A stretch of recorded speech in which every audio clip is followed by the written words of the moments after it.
إنه من سليمان وإنه بسم الله الرحمن الرحيم.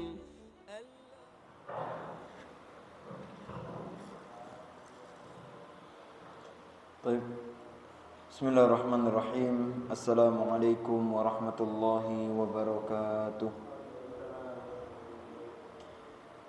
إن الحمد لله نحمده ونستعينه ونستغفره ونتوب إليه ونعوذ بالله من شرور أنفسنا ومن سيئات أعمالنا من يهده الله فلا مضل له ومن يضلل فلا هادي له أشهد أن لا إله إلا الله وحده لا شريك له وأشهد أن محمدا عبده ورسوله وصفيه وخليله اللهم صل على محمد وعلى آل محمد كما صليت على إبراهيم وعلى آل إبراهيم وبارك على محمد وعلى آل محمد كما باركت على إبراهيم وعلى آل إبراهيم في العالمين إنك حميد مجيد.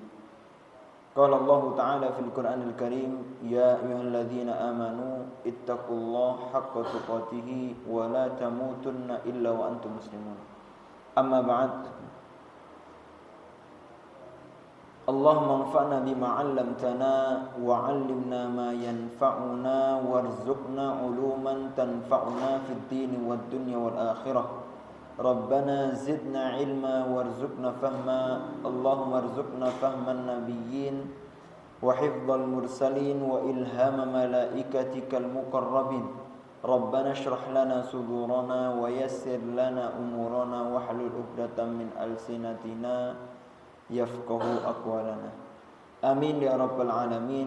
Ikhwati fillah, jamaah Masjid Al-Irsyad Tulungagung yang dirahmati dan dimuliakan oleh Allah. Alhamdulillah, insyaallah pada kesempatan kali ini kita melanjutkan pembahasan atau kajian kita tentang tadabbur Al-Quran, menjadikan Al-Quran sebagai pedoman hidup kita. Al-Quran menjadi arah hidup. Al-Quran menjadi landasan kita hidup di dunia ini. Al-Quran menjadi kurikulum kita yang akan mendidik kita menjadi hamba yang bermanfaat, menjadi hamba yang baik. Karena di dalam filsafat pendidikan itu, pendidikan Islam itu sebetulnya manusia yang terdidik, ya, manusia yang baik itu atau pendidikan itu sebetulnya harus melahirkan orang-orang yang mempunyai ikatan-ikatan. Yang pertama, hendaklah manusia itu terdidik menjadi manusia yang punya ikatan terhadap Tuhannya, ya, kepada Allah, sebagai makhluk yang menyembah dan cinta kepada Tuhannya. Itu pendidikan utama itu tujuannya supaya manusia itu kenal dengan Tuhannya. Yang kedua, supaya manusia itu kenal dengan manusia yang lain, atau manusia itu dapat memanusiakan yang lain. Kan jadi manusia betulan itu ketika dapat memanusiakan yang lain. Kalau agama lain itu ada yang mengatakan selain agamanya dianggap domba tersesat. Nah, itu kan tidak memanusiakan manusia. Kalau muslim, orang yang non muslim pun tetap manusia, tapi mereka menutup hidayah. Kita tidak pernah menghewankan manusia, tidak.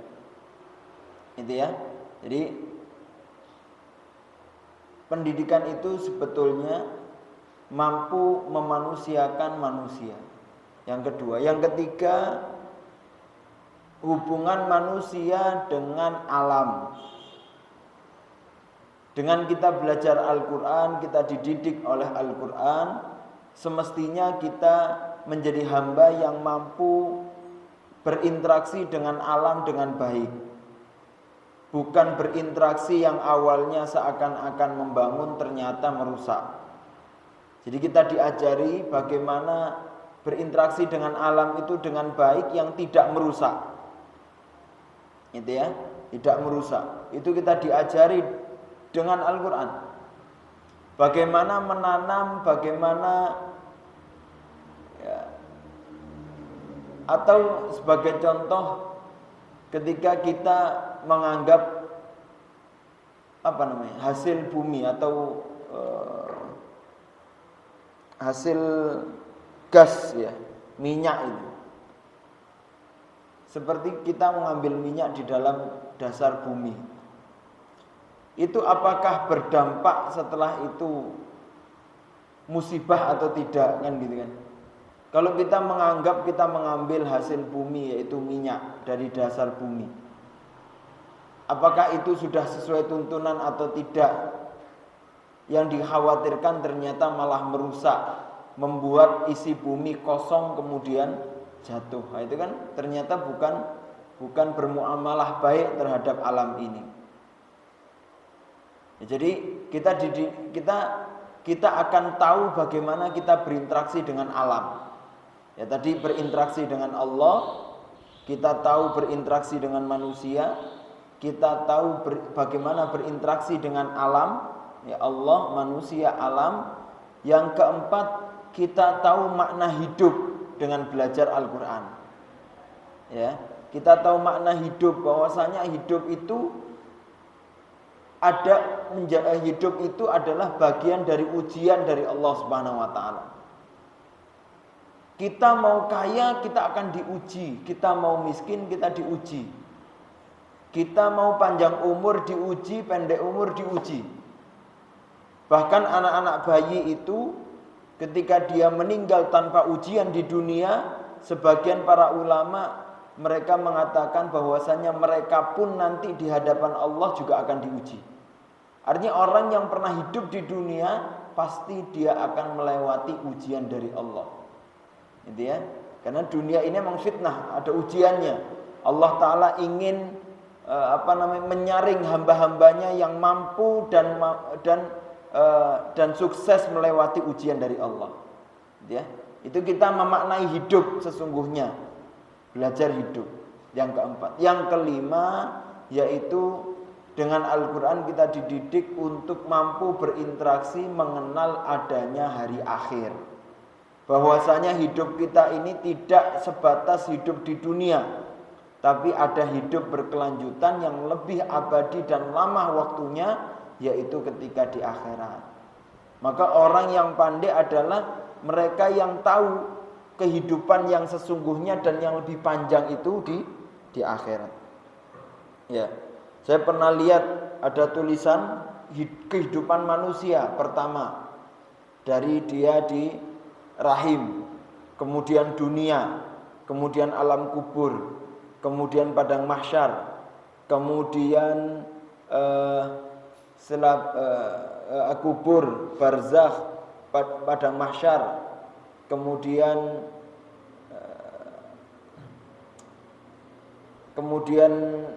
pengadilan, kemudian mizan, kemudian haud, kemudian sirat, jembatan.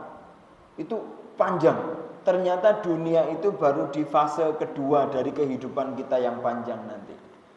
Jadi kita akan dikasih tahu, diajari oleh Allah bahwasanya ya yang harus kita pikirkan itu yang kehidupan yang panjang, bukan hanya kehidupan yang kecil ini, gitu ya.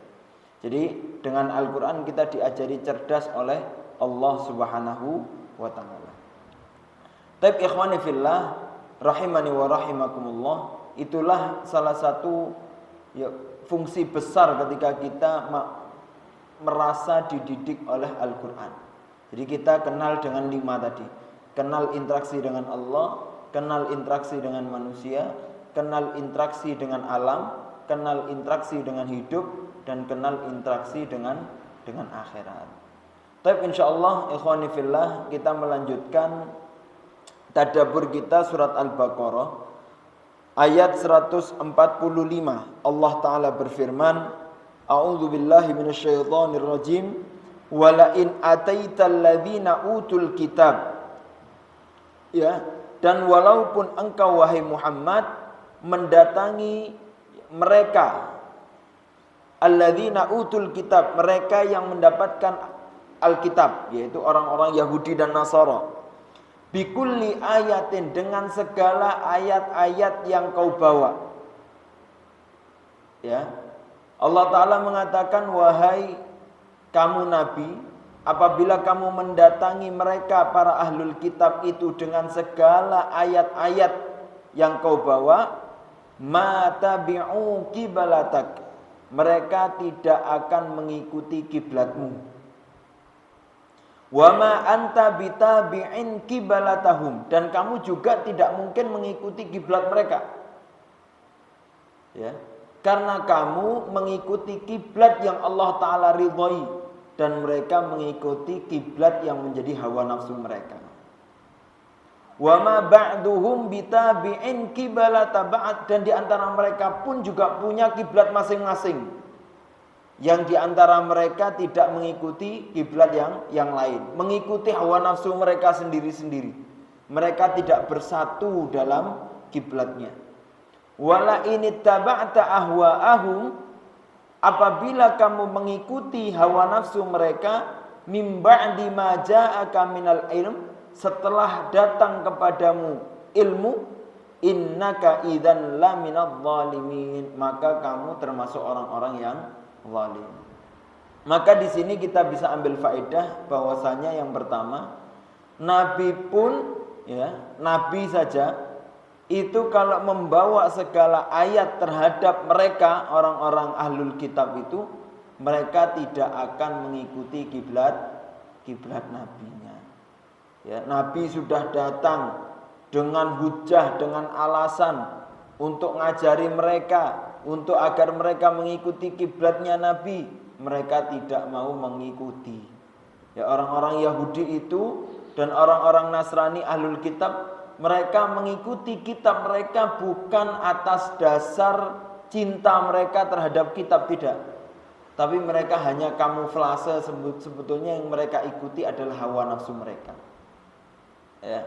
Jadi ngajari orang yang hawa nafsu tinggi, menganggap hawa nafsunya sebagai ilmunya, itu namanya syubhat. Ya. Jadi seakan-akan mengikuti ilmu, padahal ilmu itu adalah hawa nafsunya. Kalau kita tahu bahwasanya ilmu yang sesungguhnya itu kan seperti Ibnu Abbas yang katakan, ilmu itu adalah ma qala Allah wa qala Rasul. Apa yang disampaikan Allah dan Rasulnya itu ilmu. Itu ilmu. Tapi kalau orang menganggap ilmu, menganggap sesuatu ilmu padahal tidak ada landasan dari Allah Ta'ala dan Rasulnya, maka sebetulnya ilmu itu adalah hawa nafsunya. Dan orang yang seperti ini lebih sulit untuk diarahkan, karena mereka merasa benar di atas ilmu padahal bukan di atas ilmu. Merasa benar itu kan sulit untuk diajari. Itu ya. Kemudian yang kedua, setiap agama itu memiliki kiblat mereka masing-masing. Ya. Makanya Allah Ta'ala mengatakan mereka nggak akan mungkin ikut kiblatmu, dan kamu juga nggak akan ikut kiblat mereka. Di antara mereka juga punya kiblat masing-masing. Jadi setiap agama punya keinginannya masing-masing. Tetapi Islam mengikuti kiblat bukan atas hawa nafsu, tapi atas keridhaan dari Allah Subhanahu wa Ta'ala. Kemudian kiblat agama lain merupakan datangnya dari hawa nafsu mereka. Karena Allah Ta'ala mengatakan wala inittaba'ta ahwa'ahum, kalau kamu mengikuti hawa nafsu mereka. Jadi mereka mengambil kiblat itu bukan atas dasar Allah, tapi atas dasar hawa nafsu, karepnya mereka. Kemudian Nabi diberi peringatan oleh Allah untuk tidak mengikuti nafsunya. Artinya para umatnya juga jauh lebih harus hati-hati. Kan ini Allah Ta'ala mengatakan wala ini taba'ta ahwa'ahum, ya, itu kalimatnya ta, kamu wahai Nabi, kalau mengikuti hawa nafsu mereka. Nah, itu kan sebetulnya kan nggak mungkin Nabi Muhammad mengikuti hawa nafsunya orang-orang Yahudi itu, ya kan? Tapi Allah Ta'ala tekankan kepada Nabi. Artinya ini hal yang penting. Meskipun Nabi nggak mungkin, tapi Allah Ta'ala sedang nyindir umatnya. Kalau Nabi saja dinasihati oleh Allah, maka kemungkinan besar juga umatnya bisa terjerumus kepada hawa nafsu mereka. Gitu ya. Sedang kita tidak memastikan amalan kita ini sesuai panduan, itu bisa jadi ditakutkan amalan kita terkontaminasi dengan paham-paham ajaran Yahudi. Paham ya? Jadi kalau ada amalan kita nggak punya dasar. Kamu melakukan ibadah ini atas dasar apa? Dalilnya mana, Bang? Wah, saya nggak tahu dalilnya apa. Wis nggak perlu dalil. Nah, bisa jadi ibadah itu terkontaminasi dengan cara Yahudi. Ya, bisa jadi. Apalagi sekarang semerbak semuanya, ya semuanya ini ada sumbangan peradaban atau sumbangan pemikiran Yahudi. Nauzubillah. Maka kita harus pastikan supaya ibadah kita itu murni terbebas dari paham Yahudi, maka murnikan dengan mengikuti panduan wahyu. Kalau kita ngikuti caranya wahyu, kita ngikuti Allah Ta'ala dan Rasulnya, insya Allah kita akan murni. Karena di sini Allah Ta'ala mengatakan, hawa nafsu itu akan bisa dihilangkan dengan ilmu. Wala ini taba'ata ahwa'ahum mim ba'di ma ja'aka minal ilm. Padahal sudah datang kepadamu ilmu. Maka sebetulnya ketika kita berilmu, kita sedang membersihkan hawa nafsu, ya, kotoran-kotoran atau hal-hal yang tidak sejalan dengan ilmu. Innaka idzan laminadh dhalimin. Maka sesungguhnya kamu termasuk orang-orang yang zalim ketika sudah punya ilmu tapi kamu mengikuti hawa nafsumu. Baik. Kemudian Allah Ta'ala berfirman di ayat selanjutnya, alladzina atainahumul kitaba, maka alladzina, orang-orang yang telah kami beri kitab, ya, alladzina atainahumul kitaba, mereka yang telah kami berikan Alkitab, yaitu Yahudi dan Nasrani itu, ya'rifunahu kama ya'rifuna abna'ahum. Mereka itu mengenal Nabi Muhammad sebagaimana mereka mengenal anak-anak mereka. Ini Allah Ta'ala yang mengatakan, Yahudi dan Nasrani itu kenal Nabi Muhammad seperti mereka kenal anaknya. Bagaimana kita kenal anak kita? Orang Yahudi begitulah mereka kenal nabinya. Kalimat arafa ya'rifu, ya, ma'rifah, ta'aruf, i'tiraf, ya, kenal. Allah Ta'ala menggunakan kalimat ya'rifun dibanding kalimat ya'lamun. Padahal mengenal itu bisa ya'rif, bisa ya'lam. Gitu ya. Artinya apa makna dari ya'rif? Kenapa Allah Ta'ala enggak mengenal ya'lam, enggak menggunakan ya'lam? Kalau ya'lam, ilmu, ya, ilmu itu mengenalnya dalam. Tapi kalau ya'rif, i'tiraf, ya, ta'aruf, itu hanya mengenal secara fisik saja atau yang terpancar dalam panca indera saja. Itu namanya ya'rif. Saya memperkenalkan diri, otomatis yang saya kenalkan itu yang hanya tampak, kan? Saya perkenalkan diri, nama saya lahir, tinggal saya, itu kan perkenalan diri. Hanya yang tampak saja, yang bisa diterka oleh panca indera. Itu namanya ma'rifah. Saya tahu kamu, saya kenal kamu. Itu berarti kenal hanya yang bisa saya panca indera. Saya nggak tahu lebih dalam daripada itu, saya nggak tahu. Makanya derajatnya itu pertama ya'rifu, terus lebih dalam ya'lamu, lebih dalam lagi itu yafqahu. Nah, kalau udah al-fiqih itu dalam banget. Bahkan makna hikmah di balik itu apa, itu namanya fikih. Kalau ma'rifah itu sekedar fisiknya saja. Maka orang-orang Yahudi itu mereka kenal Nabi itu kenal secara fisik. Mereka tahu Nabi itu keluarnya di mana secara fisik, bentuknya Nabi bagaimana, ciri-cirinya bagaimana, itu mereka tahu betul. Sebagaimana orang tua kenal secara fisik anaknya, ya kan? Kita kenal anak kita secara fisik, tapi secara dalam betul itu, ya kadang kita nggak tahu, gitu ya. Maka ikhwani fillah, kata Ibnu Ashur di dalam tafsirnya At-Tahrir wa Tanwir itu ada 3 golongan orang Yahudi dalam mengenal Nabi. Yang pertama mengenal tapi tidak mengimani. Yang kedua mengenal dan mengimani. Yang ketiga nggak kenal.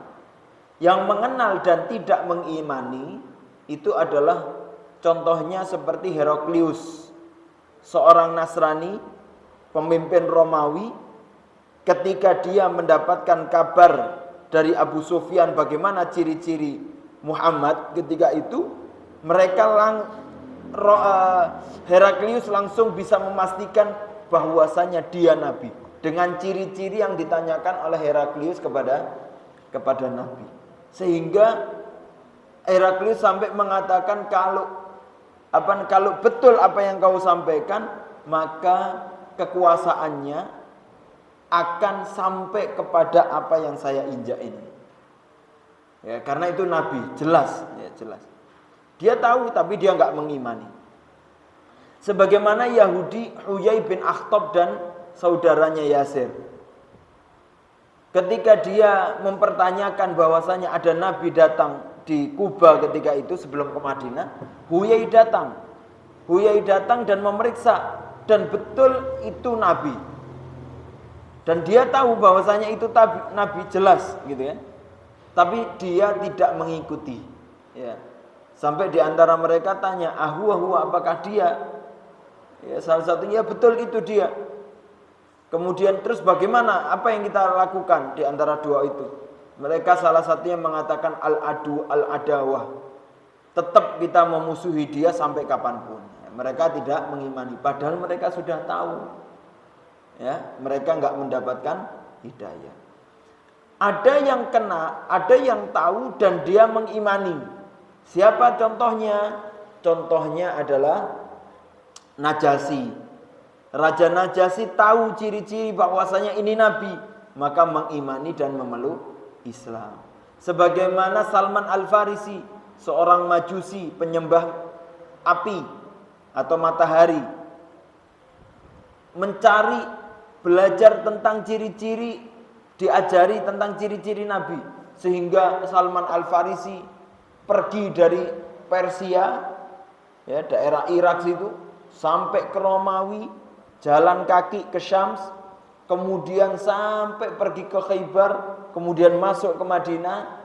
Itu semuanya dalam rangka mencari kebenaran dan mencari ciri-ciri Nabi tersebut. Maka Allah Ta'ala ketemukan Salman Al-Farisi dengan Nabi, dan Salman betul-betul mendapati itu Nabi. Karena Salman itu diberikan tiga ciri oleh guru sebelumnya. Dikatakan bahwasanya ini adalah waktunya keluarnya Nabi. Sehingga 3 ciri ini diperiksa, gitu ya. Yang pertama, Nabi itu tidak menerima sedekah. Nabi itu menerima hadiah, dan Nabi itu punya tanda tanda kenabian di belakang punggungnya di antara tulang belikat. Dan tandanya itu seperti baydatul hamamah, seperti telur burung merpati, agak bulat. Ya, dan berbentuk seperti ada bulunya seperti tai lalat gitu ya. Tapi halus. Itu Salman Al-Farisi betul-betul diuji itu, Pak. Dia bawa kurma yang dia bawa dari hasil kerjanya itu, datang ke Nabi. Ketika ketemu Nabi, dicek sama Salman. Ya wahai saya ingin memberikanmu sebagai sedekah. Maka sama Nabi diambil dan kurmanya dibagi kepada sahabatnya, dan Nabi nggak makan. Sehingga Salman mendapatkan ini baru satu ujian dan dia tidak menerima sebagai sedekah. Kemudian yang kedua, Salman besoknya datang lagi dengan membawa sebagai hadiah. Dan Nabi ambil, Nabi makan dan sebagainya dibagikan. Sehingga Salman lebih bergetar lagi dan mendapati dua ciri itu sudah tampak pada Nabi.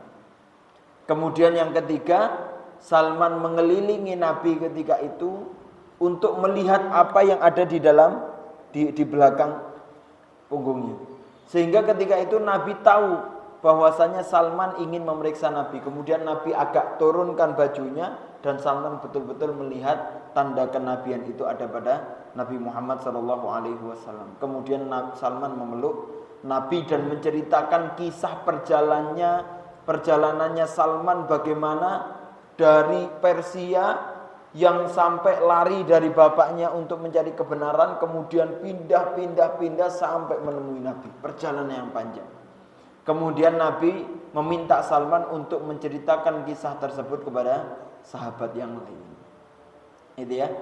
Ini ciri orang yang tahu Nabi dan mengimani. Makanya mendapatkan perhatian khusus dari Nabi SAW. Yang ketiga yaitu orang yang tidak kenal Nabi. Siapa mereka? Ya, orang-orang Yahudi dan Nasrani sekarang. Karena kitab mereka sudah banyak berubah. Taib. Ya'rifunahu kama ya'rifuna abna'ahum. Mereka itu betul-betul sebetulnya kenal, tahu Nabi. Ya, fisik-fisiknya tahu. Bahkan Nabi saja, Nabi Muhammad itu Pak, ketika beliau belum mendapatkan wahyu, itu itu orang-orang Yahudi tahu bahwasanya dia Nabi. Sebelum Nabi Muhammad tahu dia jadi Nabi, orang Yahudi dan Nasrani itu tahu kalau Muhammad Nabi. Ya. Salah satunya adalah ketika Nabi di umur 12 tahun ingin ke Syams menemani pamannya Abu Thalib. Kemudian di daerah Bukhara, ya, di daerah oleh Rahib Bahira itu di daerah Bahira itu Nabi disuruh pulang oleh pendeta Bahira ketika itu karena pendeta itu mengetahui anak yang umur 12 tahun ini kelak dia akan menjadi nabi. Itu tahu. Kenapa ditahan? Karena ketika kalau ke Syam, maka orang Syam akan tahu kalau ini nabi. Maka ketika itu Nabi di umur 12 dia nggak tahu, bisa jadi permasalahan. Kemudian salah satunya Pak, ini yang saya baca, bahwasanya salah satu yang mendasari kenapa Khadijah ingin menjadi istrinya Nabi Muhammad SAW, karena Khadijah sebelumnya itu punya majelis khusus Pak, punya majelis ibu-ibu dengan dengan pamannya, dengan sepupunya Waraqah bin Naufal. Yang mana Waraqah bin Naufal adalah seorang Nasrani murni, mengikuti agamanya Nabi Isa dan dia menyembah Allah Subhanahu wa taala. Dan Waraqah itu tahu menceritakan bahwasanya di Mekah ini bakal ada nabi. Dan Khadijah sudah diberikan ciri-cirinya. Sehingga ketika itu Khadijah lebih mengarah pada Muhammad yang akan menjadi nabi. Gitu. Makanya ketika itu Khadijah betul-betul pengen nikah, pengen kenal benar sama Nabi. Sehingga Nabi juga diuji atau bukan diuji. Jadi Khadijah itu pengen membuktikan bahwasanya Muhammad itu adalah orang yang tepat. Makanya Khadijah minta Muhammad atau Nabi Muhammad yang menjadi orang yang memperdagangkan barangnya Khadijah itu. Itu ya Pak. Yang diuji, yang diutus sama Maisarah itu. Kemudian ketika pulang dan Khadijah tanya bagaimana keadaan Muhammad ketika itu, Maisarah menceritakan bahwasanya Muhammad betul-betul jujur, betul-betul luar biasa, ya, hasilnya luar biasa, tanda-tanda kenabiannya semakin muncul. Sehingga Khadijah ketika itu minta dijadikan istri oleh Nabi Muhammad SAW. Jadi Waraqah tahu makanya ketika Nabi mendapatkan wahyu di umur 40 tahun, sama Khadijah langsung dibawa ke Waraqah. Gitu ya. Karena apa? Karena Khadijah tahu ini cirinya sudah fix ini sampai Namus datang, dan yang tahu cerita itu, yang tahu betul adalah Waraqah sebagai orang yang menuntut ilmu ketika itu, maka diajak ke Waraqah seperti itu. Wallahu a'lam bishawab. Jadi orang-orang Yahudi dan Nasrani itu kenal betul Nabi. Wa inna fariqam minhum la yaktumunal haqqa wa hum ya'lamun. Dan sesungguhnya fariqon, sebagian mereka itu pasti menyembunyikan kebenaran padahal mereka itu mengetahui. Mereka orang-orang Yahudi itu menyembunyikan, ilmunya tidak digunakan, tapi mereka sembunyikan dan mereka tidak mengamalkan. Maka Allah Ta'ala melaknat mereka, Allah Ta'ala tidak meridhai mereka karena ilmunya tidak diamalkan. Kita ini Pak, sebagai tazkiyah, sebagai pembelajaran bagi kita, ketika kita kenal bahwasanya kita punya Nabi Muhammad, kita kenal dengan sejarahnya, maka bagian dari kita mengenal yaitu mengimani kepada Nabi. Mengimani itu dengan mempercayainya, dengan mempercayai apa yang disampaikan oleh Nabi, dan dengan menjalankan apa yang diperintahkan oleh Nabi Muhammad SAW. Itu bentuk kenal yang sesungguhnya. Bukan kenal sekedar saya kenal ada Nabi Muhammad. Tapi apa bentuk kenalmu? Ya hanya kenal. Mengamalkan? Enggak. Cinta? Enggak. Sekedar kenal. Lalu apa bedanya kita dengan orang Yahudi yang hanya mengenal tapi tidak mau mengimani? Ya. Kenal saja tapi ketika amal enggak mau ngikuti Nabi. Mau baca hadis, belajar aja rasa-rasan, wis seadanya saja. Sampai amalan yang paling tidak sholat saja Pak, yang biasa kita lakukan. Sudahkah sholat yang biasa kita lakukan ini betul-betul sudah kita dasari atas ilmu atau belum? Apakah sholat kita ini sekedar rutinitas yang kita lihat orang mengerjakan terus kita mengerjakan? Kalau belum, ayo dibuka. Jangan sampai sholat kita hanya sholat rutinitas yang tidak ada panduan ilmunya. Gak pernah buka kitab sholat. Bagaimana sih cara sholat Nabi yang betul, yang baik itu bagaimana? Supaya kenalnya kita dengan Nabi itu betul-betul kenal untuk mengikuti Nabi Muhammad. Gitu ya. Supaya kita tidak termasuk orang-orang yang zalim, ya, orang-orang yang menutup agama. Baik. Maka Allah Ta'ala mengatakan kemudian, Al-haqqu mir rabbika fala takunanna minal mumtarin. Ini adalah kebenaran dari Tuhanmu, maka kamu jangan sampai menjadi orang yang ragu terhadap itu. Kalimat ya'rifunahu tadi itu Pak, ada para ulama yang mengatakan dhamir ya'rifunahu, itu kembali kepada kiblat. Mereka itu kenal terhadap kiblat sebagaimana kenal terhadap Nabi. Tapi ini pendapat lemah. Jumhur, kebanyakan ulama berpendapat itu kembali kepada Nabi. Dan kalimat dan cerita ini kan beda ya. Yang sebelumnya kita mengisahkan tentang kiblat, kemudian kisah ini tentang kiblat, nanti setelah ini juga masih membahas tentang kiblat. Di tengah-tengah ada pembahasan tentang perkenalan terhadap Nabi. Jadi tengah ini enggak membahas tentang kiblat. Para ulama mengambil pelajaran di sini bahwasanya Allah Ta'ala ingin mengingatkan kepada Nabi bahwasanya wahai Nabi, jangankan soal kiblat mereka tidak mau mengikuti. Sebelum itu saja mereka itu tahu bahwasanya kamu itu Nabi. Itu pun mereka enggak mau mengikuti, apalagi soal kiblat. Soal yang besar mereka mengikuti Nabi saja enggak mau, apalagi soal masalah kiblat gitu Pak. Paham ya? Ini juga jadi pelajaran bagi kita. Jangan sampai kita ini ya meremehkan, tidak mengenal Nabi. Yang ditakutkan ketika kita enggak kenal Nabi, nanti ujung-ujungnya kita nggak kenal juga apa yang diajarkan Nabi. Nah itu kan jadi masalah itu. Ya, jadi ini urutan. Sebelum kita mengenal, sebelum kita cinta terhadap apa yang diajarkan Nabi, kita harus cintai dulu Nabi. Kita kenal Nabi, kita cintai, kita imani.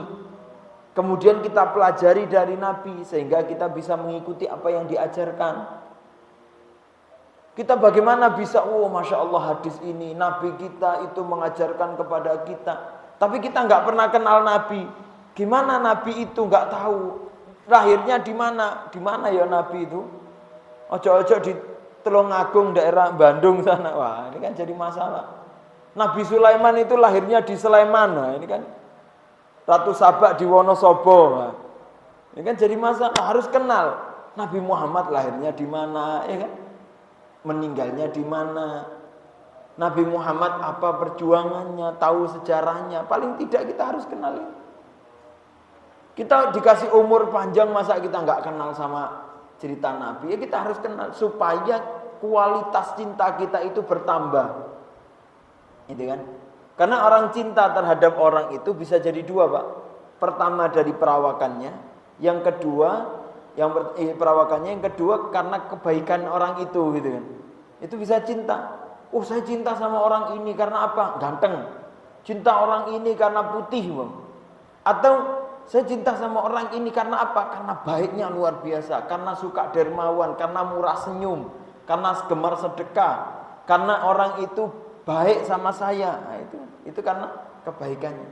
Maka kita harus cinta kepada Nabi ya karena apanya gitu.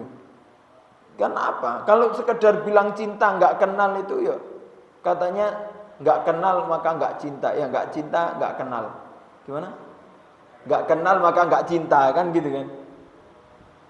Ya kita harus tingkatkan itu. Kenal dengan apa? Nabi itu perjuangannya luar biasa. Nabi itu belani sampai dilempari oleh orang-orang Taif. Nabi itu sampai pernah waktu sholat itu sampai pernah dilempar ari-ari onta. Nabi itu sholat itu sampai kakinya bengkak. Itu kan bentuk cinta kita. Maka ketika kita beramal sholat kok lama, itu kita punya motivasi dengan cinta Nabi. Masa sholat cuman segini aja kita lemah.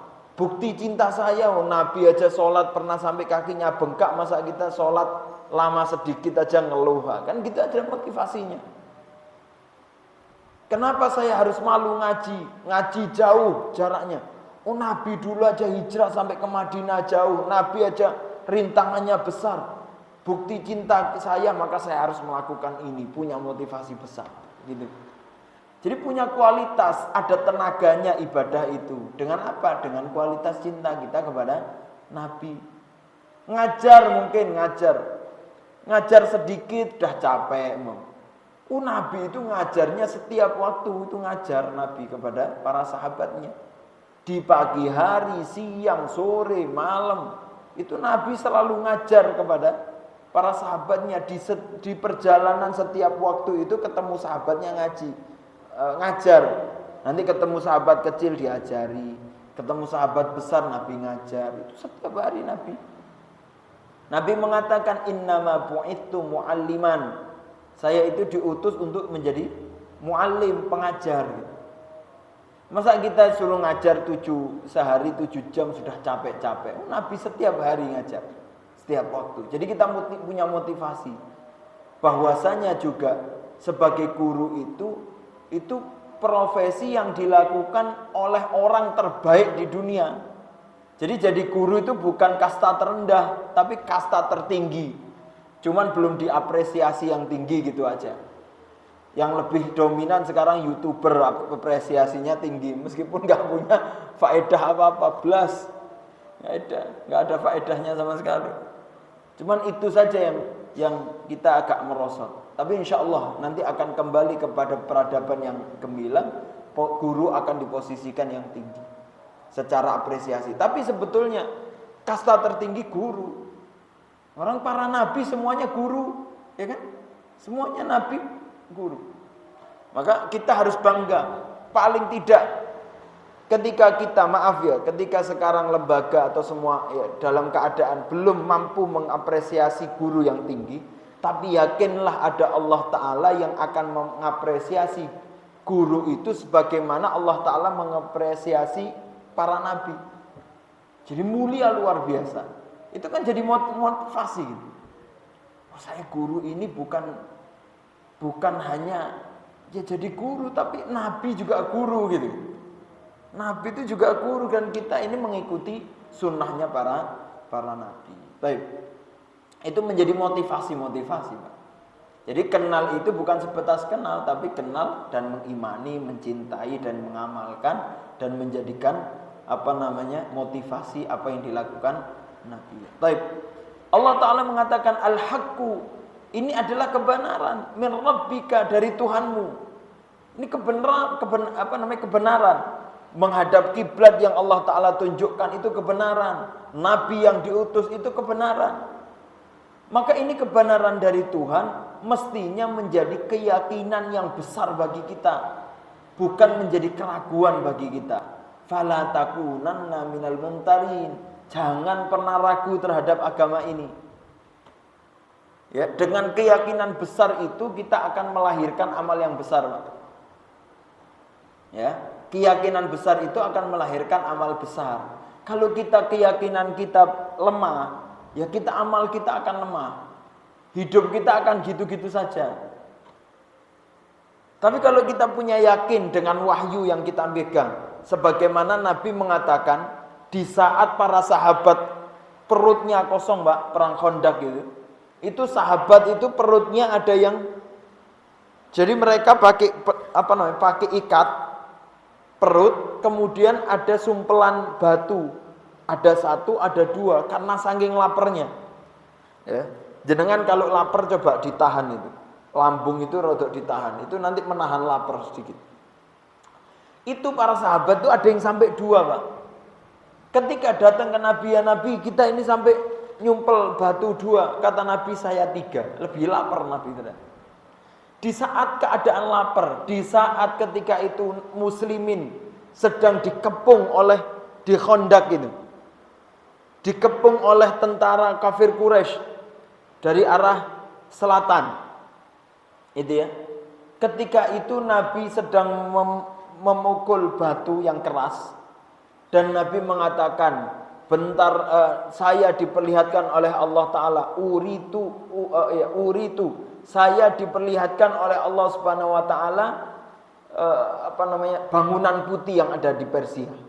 Saya diperlihatkan oleh Allah itu di pukulan kedua, istana merah, yaitu Romawi.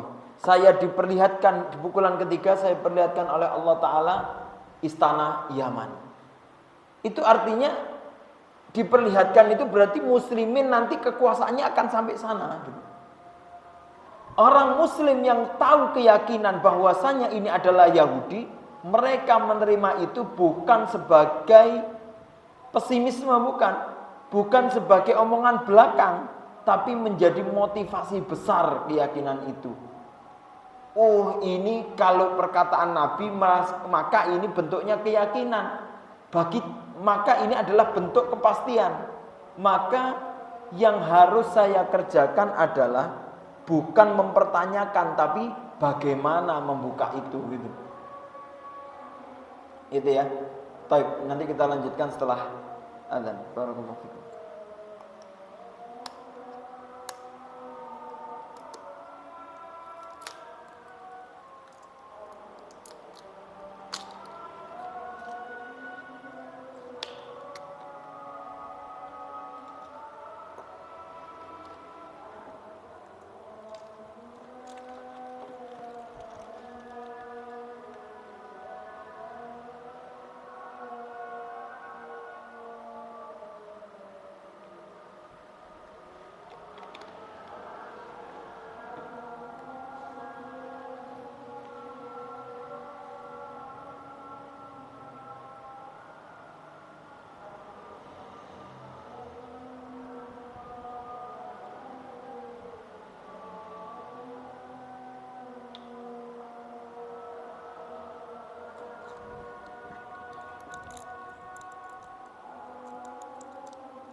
Tapi kita lanjutkan. Alhamdulillahirabbil alamin wassalatu wassalamu ala asyrafil anbiya wal mursalin wa ala alihi wa sahbihi ajmain. Tapi ikhwani fillah, a'azani Allah wa iyyakum. Al-haqqu min rabbika fala takunanna minal mumtarin. Kebenaran, jadi kebenaran itu dari Allah Subhanahu wa taala. Jadi ujungnya itu benar atau tidak, terwujud atau tidak, itu sebetulnya keyakinan kita, urusan keyakinan kita kepada Allah. Ya, jadi kebenaran itu bisa jadi enggak ya? Itu sebetulnya ikatannya adalah keyakinan kita kepada Allah. Karena sebetulnya Allah Ta'ala mampu mewujudkan segalanya atas dasar kebenaran, gitu ya. Maka jangan sampai ragu.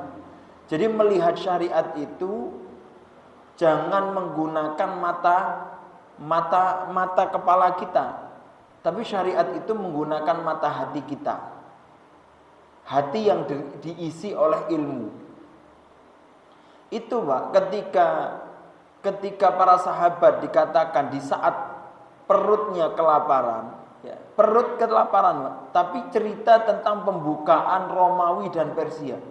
Sahabat mereka tahu ilmunya dari Nabi, maka mereka meyakini dan melihat dengan mata hati mereka, sehingga mereka memastikan itu, tidak ada yang mempertanyakan. Dan yang mempertanyakan adalah orang-orang munafik ketika itu. Dan orang munafik yang dia nggak punya ilmu dan mereka menggunakan mata kepala, sehingga mereka mengatakan, wah Muhammad perutnya saja lapar mikir pembukaan yang besar, itu mustahil.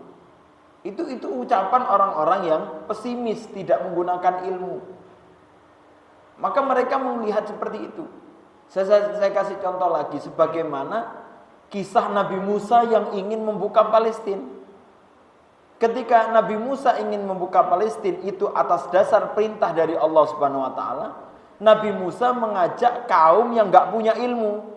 Orang Yahudi ketika itu yang diselamatkan.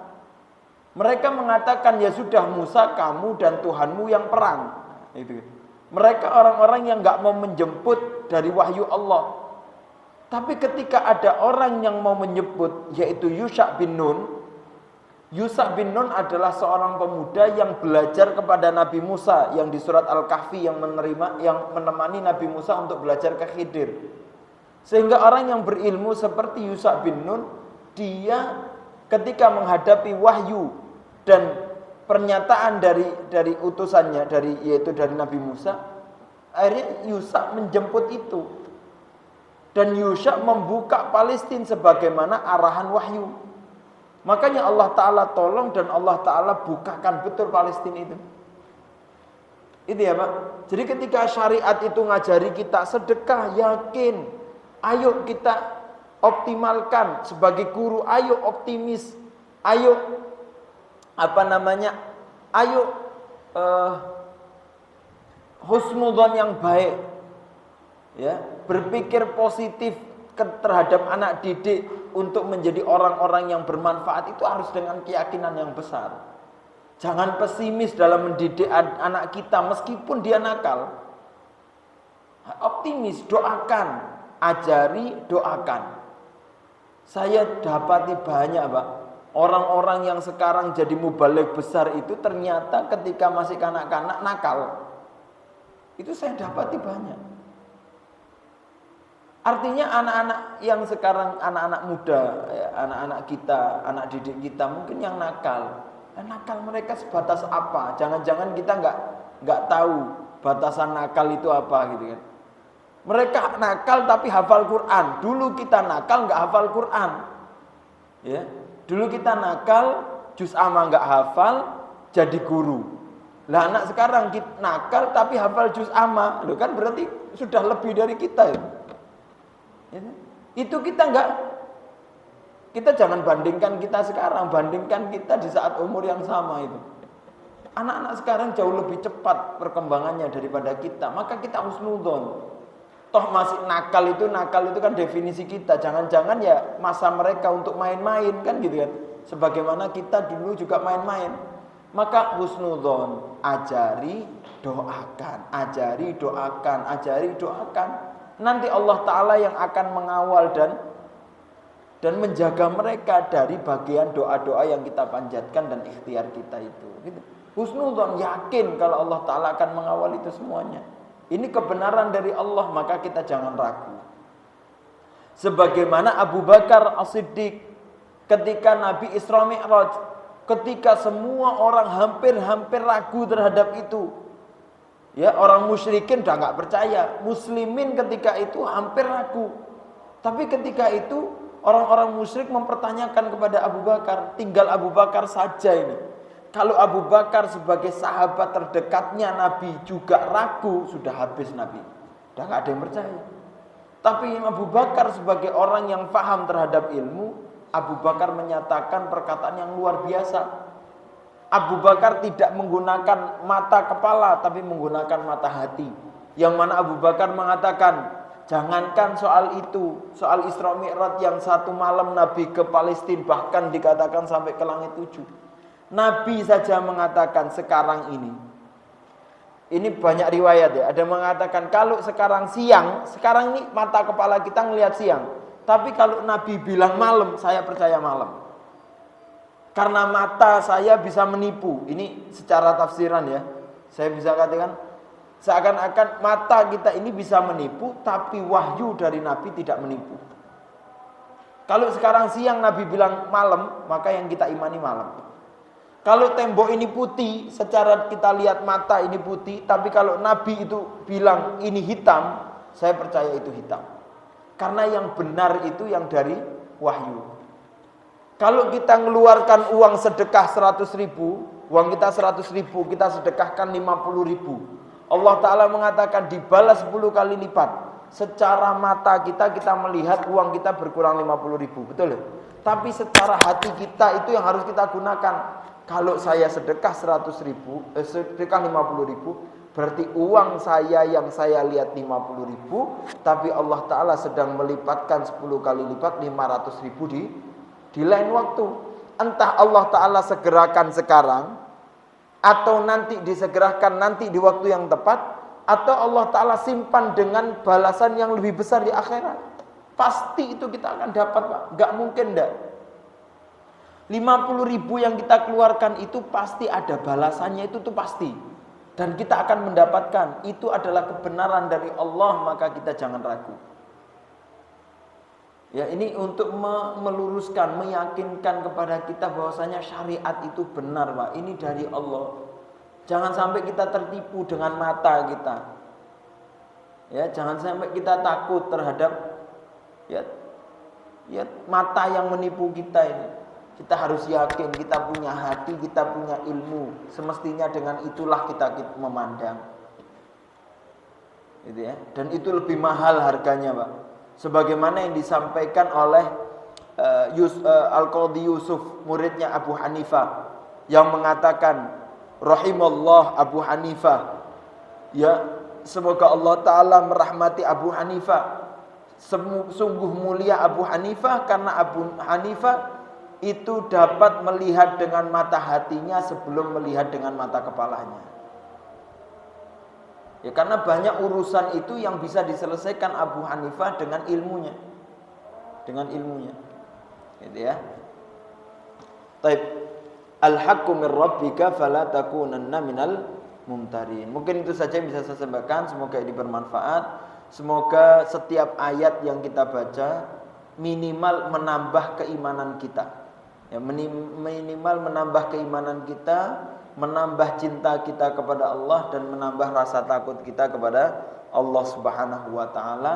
Lebih-lebih bisa kita amalkan dari apa yang kita pelajari. Jadi kalau belajar ilmu setelah ini, ya terus kita ada ragu, bisa enggak ya? Sudah ada panduan wahyunya, maka kita katakan al-haqqu min rabbika fala takunanna minal mumtarin. Ini kebenaran dari Allah, pasti akan terwujud. Dan kita nggak boleh ragu, ya. Fala raiba fi fala takunanna minal mumtarin. Jazakumullah khair, semoga bermanfaat. Minta maaf kurang lebihnya, astaghfirukum. Subhanakallah bihamdika asyhadu an la ilaha illa anta astaghfiruka wa atubu ilaik. Akhiran da'wana alhamdulillahirabbil alamin. Wassalamualaikum warahmatullahi wabarakatuh.